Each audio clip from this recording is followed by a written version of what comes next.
Sat Nam one and all.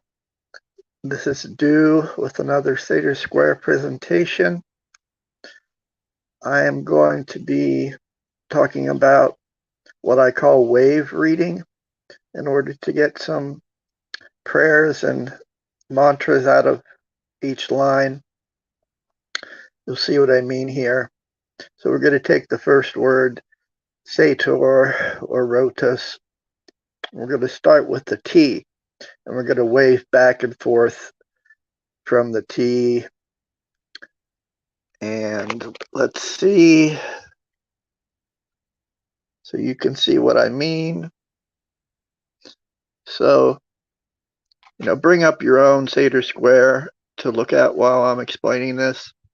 But if we begin with the T, we can go in one direction, T to the O, then back to the T,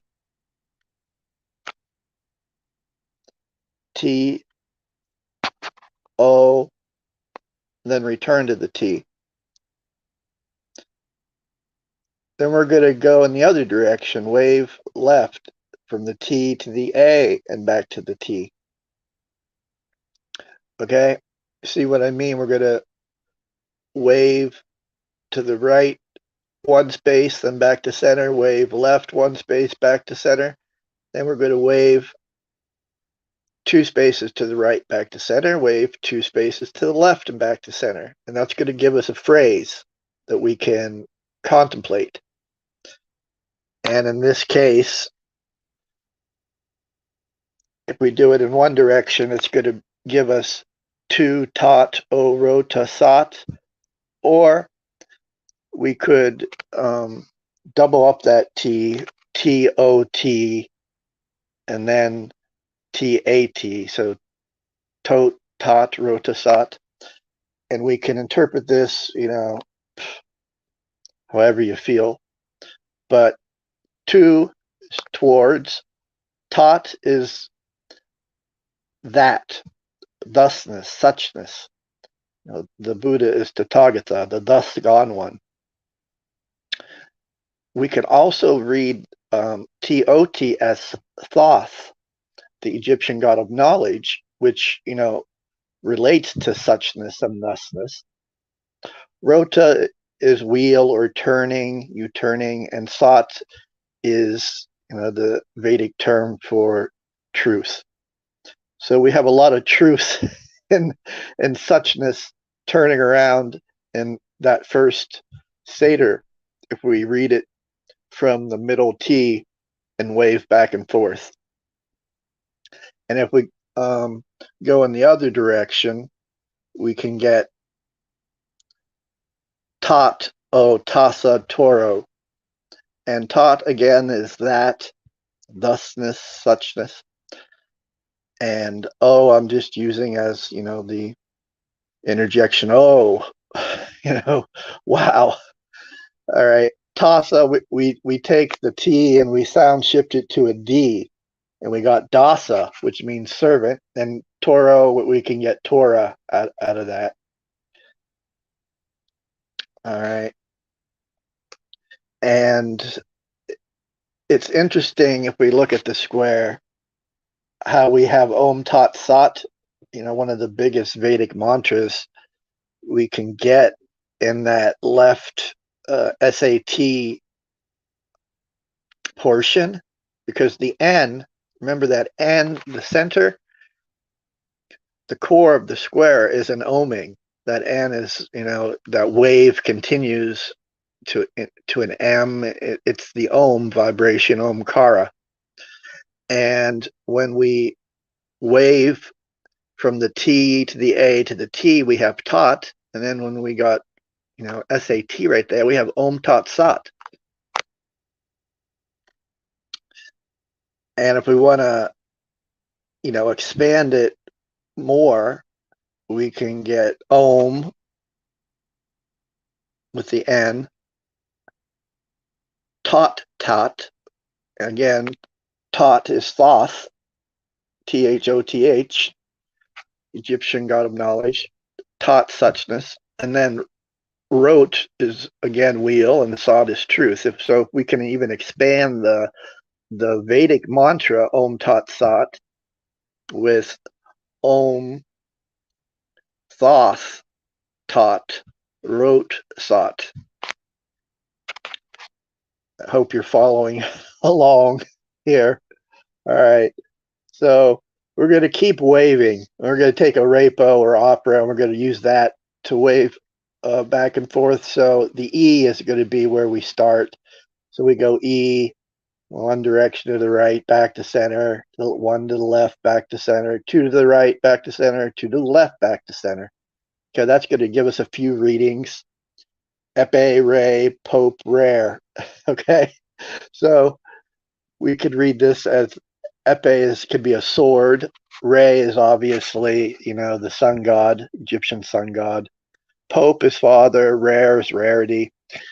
You can play with these meanings. How don't ever accuse me of being a literal linguist, okay, with the proper etymologies. If that's your gig, more power to you. I'm more into playfulness, but, I appreciate good academic etymologies. All right, so A, repper, a, re, pope. So we have the E in Latin is out of, or out of, from. Repair, it is again to bring forth or learn in Latin. And the A is with. Again, we have Re, the sun god, and Pope, father. So we could read A, repair, A, Re, Pope. Again, learn or bring forth. We could even read repair as the English word repair, as opposed to the Latin, which would be to again bring forth. We could have reparation. Because it's a time portal, this Seder Square, and we can apply languages from the modern era as well as ancient. So again, bring forth, from, and with. Re, the spiritual father. Okay, because the E is out of, the A is withness. So we have that reading if we wave back and forth from the arepo or opera line, starting with the central E. We can also get E, re, per, a, re, po, pe. Again, the E in Latin is from out of. Re, Egyptian sun god.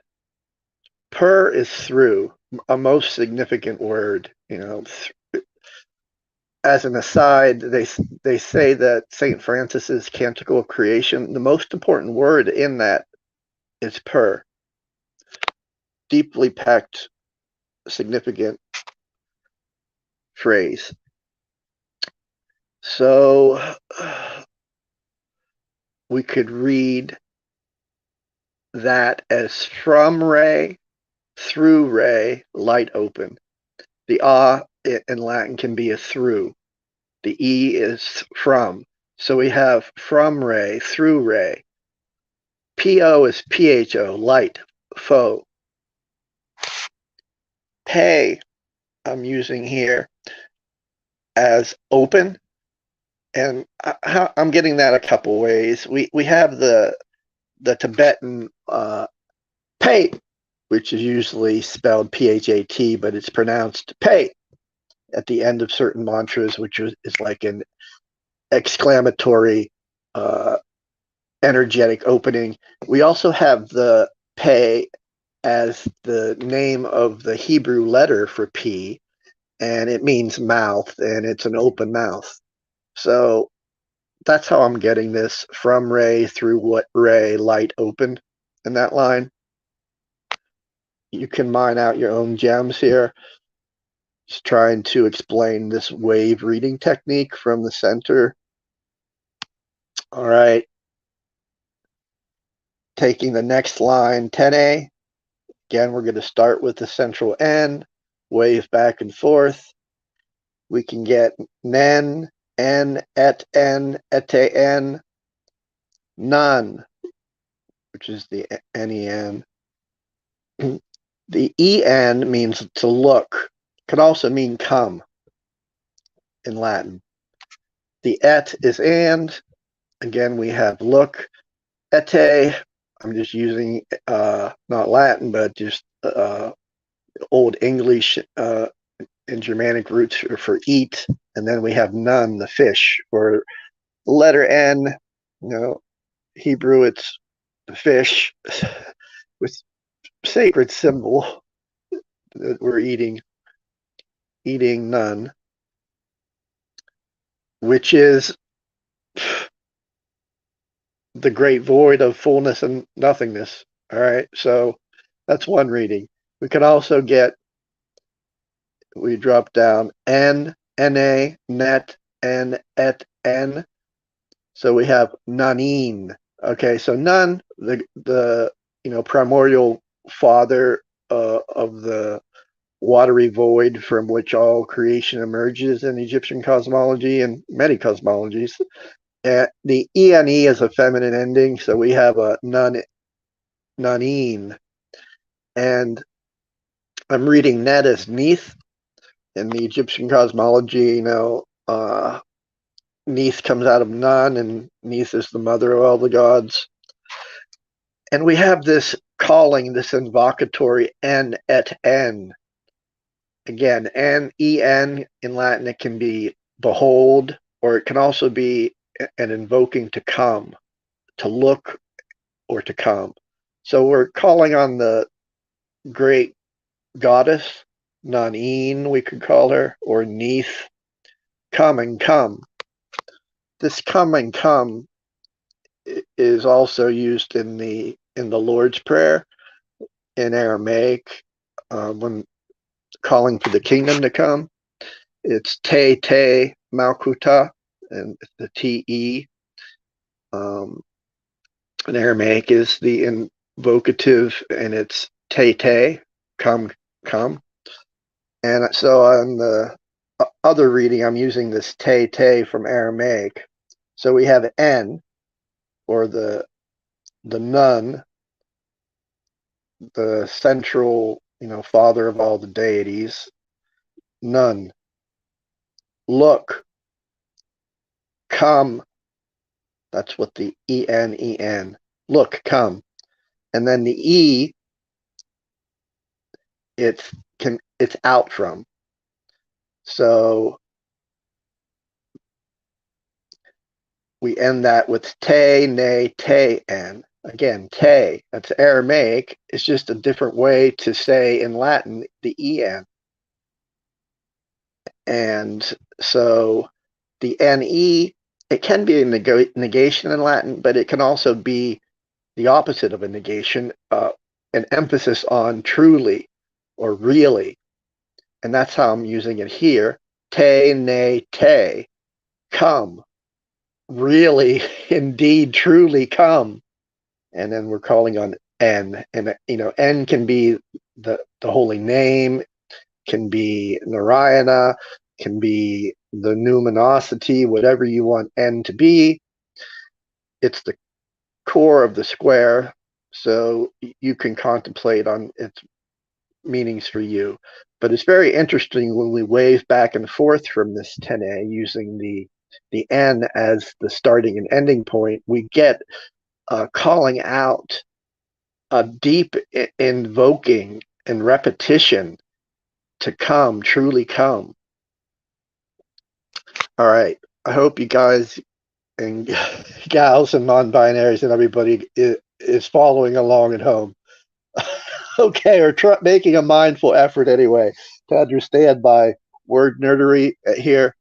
So next thing I'm going to do is take this word opera or arepo. Okay, we got this word opera, and we have the word arepo, and we're going to mine out some other possible words to contemplate about with this word. And how I'm doing this is we take that single word and we turn it into a 5x5 magic square. And I hope you can see how we do this. So we just write a rapo in a 5x5 square, and then we use the central vowel E, and we just make it the cross with it there.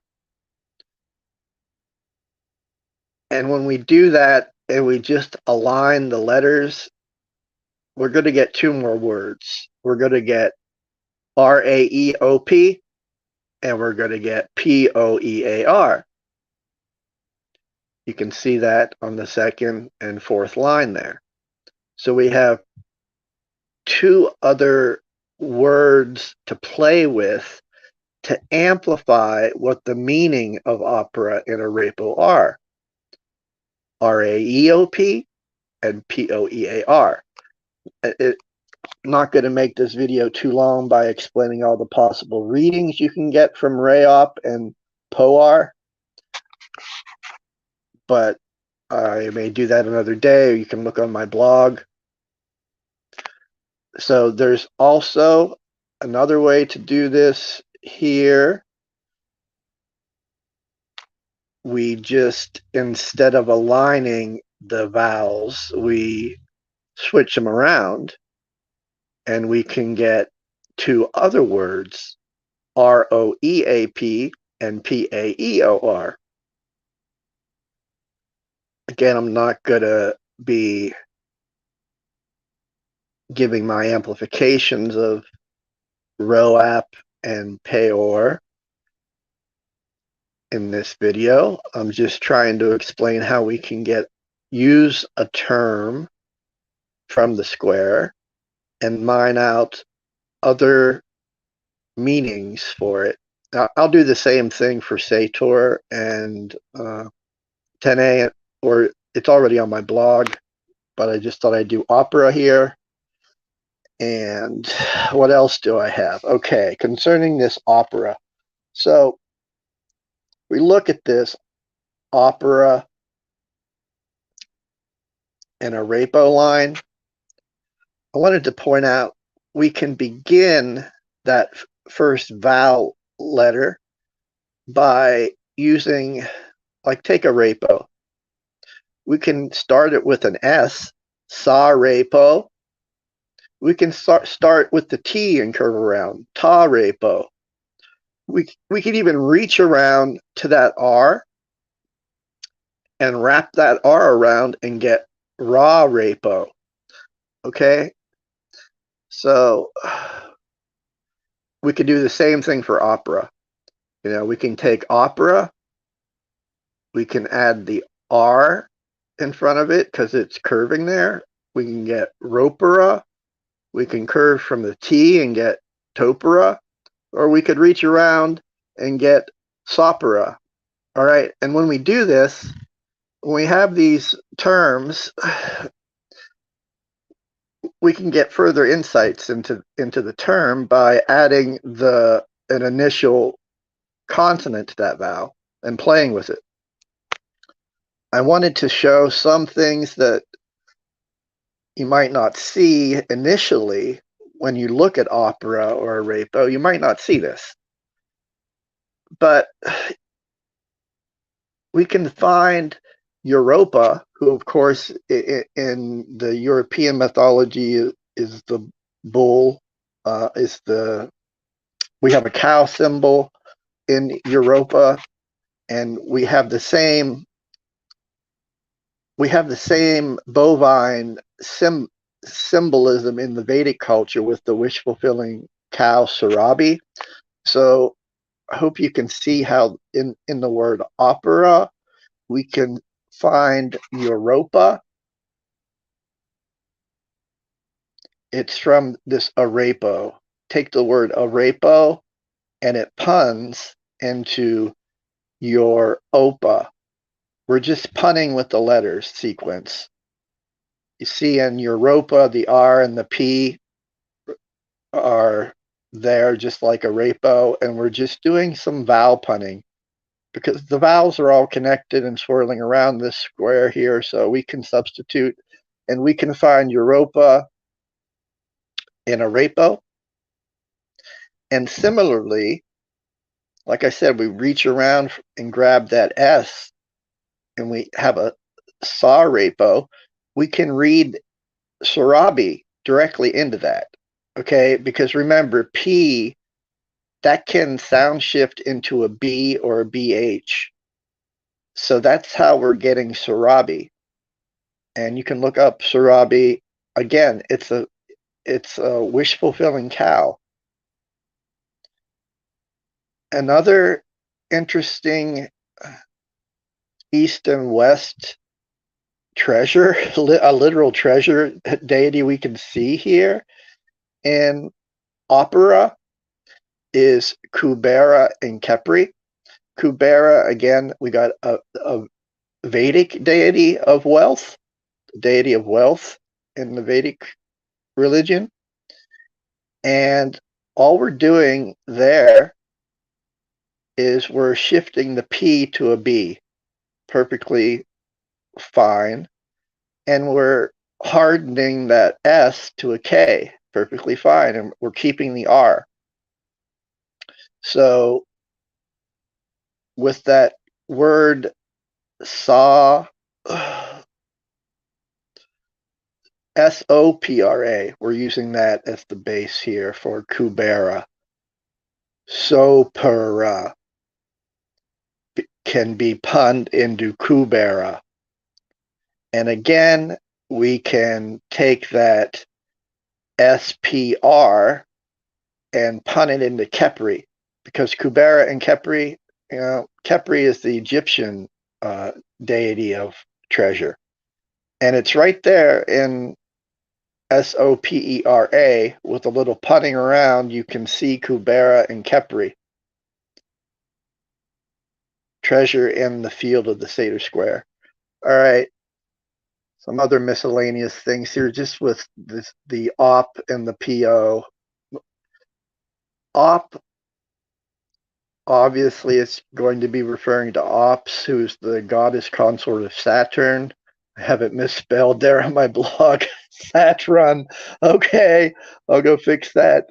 But you get my drift here. We can see Ops, the consort of Saturn, okay, in Op. Op is also, it has significance with eye. You go to the optometrist, ophthalmologist, you go to it can mean eye, and it can also mean serpent. Okay, if you look up in the Greek op, it has the meaning of serpent, and it also has all this operation, energetic activity, operate connotations.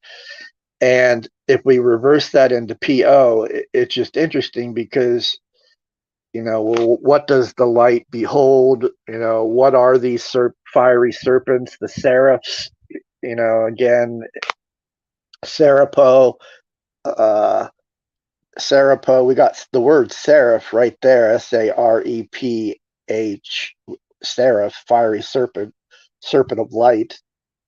All right, so in PO, we literally have the term faux light. And if we harden that P into a B, we have Bo, which means enlightenment, So we have interesting connections here. Just with two, we take one consonant and one vowel, and backwards and forwards, they just amplify themselves so perfectly in this square. A small example.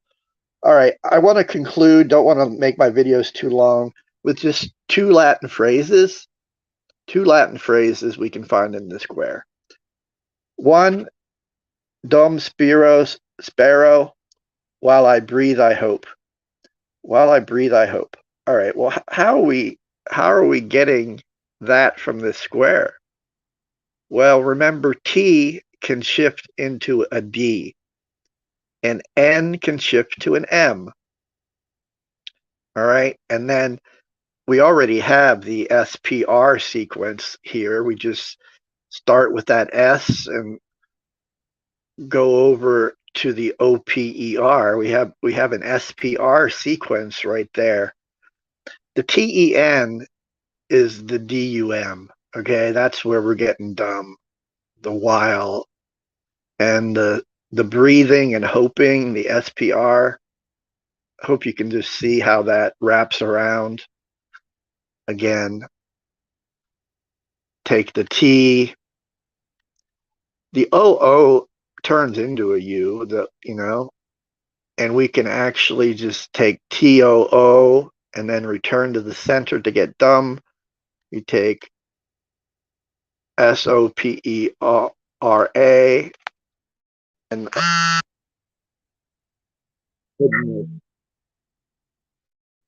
all right. So I hope you can see how easily Spiro and Sparrow, breathing and hoping, are in this square. Last Latin phrase, a realibus ad realoria, from the real to the more real. Okay, these are all in the square, and all we need to do to get them is just shift the R to an L and the P to a B. And these are common, well-known sound shifts. Can always interchange for the interchange them, and you can find that phrase realibus ad realoria, from the real to the more real, also in the square. All right, I'm going to end this, and you can find all this on my blog, which is it's just satyropera.wordpress.com. I'm going to try to link the blog in these YouTube videos. satyropera.wordpress.com. Satnam, one and all.